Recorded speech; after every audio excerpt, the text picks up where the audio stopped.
एक बार एक छोटे से पॉन्ड में रहने वाले एक मेंढक की नजर कुछ मछलियों पर जाती है। वो मेंढक उन मछलियों के पास जाता है और पूछता है, इतने खूबसूरत मछलियाँ इस छोटे से तालाब में आज से पहले कभी नहीं देखा। तुम लोग कहीं और से आए हो क्या? मछलियाँ बताती है, हाँ, हम एक बड़े से समंदर से आए हैं, बहुत बड़े समंदर से। वो समंदर की मछलियाँ एक छोटे से कुएं के मेंढक को बड़े समंदर और वहां रहने वाले बड़े बड़े मछलियों के बारे में बताती है। मेंढक को उन मछलियों के बात पे यकीन नहीं होता और मेंढक बोलता है, तुम लोग मुझे बेवकूफ समझते हो और सिर्फ मुझे पागल बना रहे हो। ना ही मैंने इतनी बड़ी मछली देखी है और ना ही इससे ज्यादा बड़ा तालाब कभी देखा है। और ये बोलकर वो वहां से चला जाता है। मेंढक ने बाहर की दुनिया कभी देखी ही नहीं, इसलिए वो मछलियों के बातों पर यकीन नहीं कर पाता। अब हमारा भी एग्जाम्पल ले लीजिए। हम ह्यूमंस अभी यूनिवर्स के बारे में बहुत कम जानते हैं। अभी बहुत सारी डिस्कवरीज होना बाकी है। हमारा हाल भी कुएं के मेंढक जैसा ही है। एक समंदर की मछली कुएं के मेंढक को बड़े बड़े से वेल्स के बारे में कितना भी बता दे,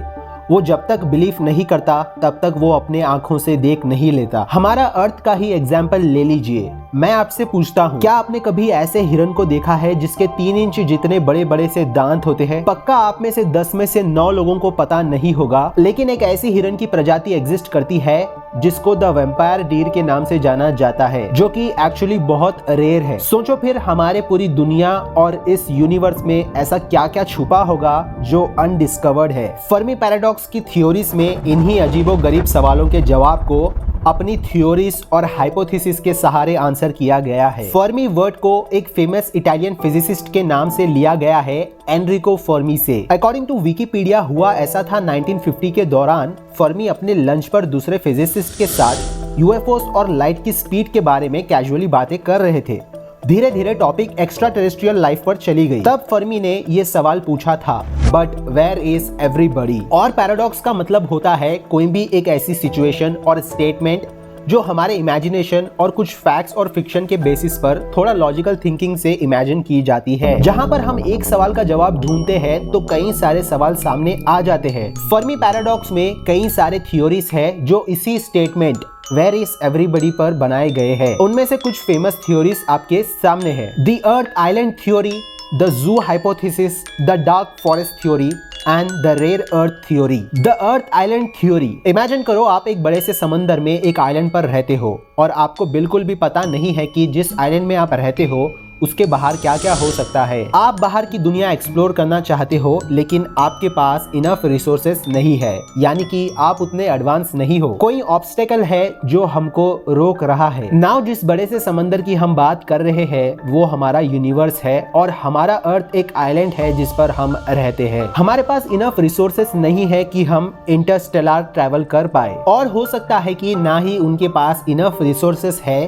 कि वो हम तक ट्रैवल कर पाए, या फिर हो सकता है कि इस यूनिवर्स में लाइफ एक्सट्रीमली रेयर है। शायद हमसे ज्यादा कोई इतना इंटेलिजेंट स्पीसीज ना हो इस यूनिवर्स में जितना हम है। सिर्फ हमारा observable universe 19 billion light years में फैला हुआ है। अभी ऑब्स्टेकल ये है, अगर हम लाइट की स्पीड से ट्रैवल करने की तरकीब को भी अचीव कर लेते हैं, फिर भी हम स्पेस में इस स्पीड से ट्रैवल करके भी 1 साल में बस 1 लाइट ईयर तक ही पहुंच पाएंगे। और इसी कारण की वजह से हम इस आइलैंड पर फंसे हुए हैं जिसको हम अर्थ बोलते हैं। द जू हाइपोथेसिस, क्या हो अगर इस यूनिवर्स में ऑलरेडी हम पर कोई एडवांस सिविलाइजेशन नजर रखी हुई है। वो जानते हैं कि हम यहाँ एग्जिस्ट करते हैं और वो हमारे एवोल्यूशन और डेवलपमेंट को दूर से ऑब्जर्व कर रहे हैं, जैसे सेम हम एनिमल्स को जू में दूर से ही ऑब्जर्व करते हैं। शायद वो जानते हैं हम इस टेक्नोलॉजी की दुनिया में बहुत ज्यादा प्राइमिटिव है और वो हमारे इस नेचुरल प्रोसेस को डिस्टर्ब नहीं करना चाहते अचानक से हमारे सामने अपीयर होके। इस हाइपोथेसिस के ऊपर एक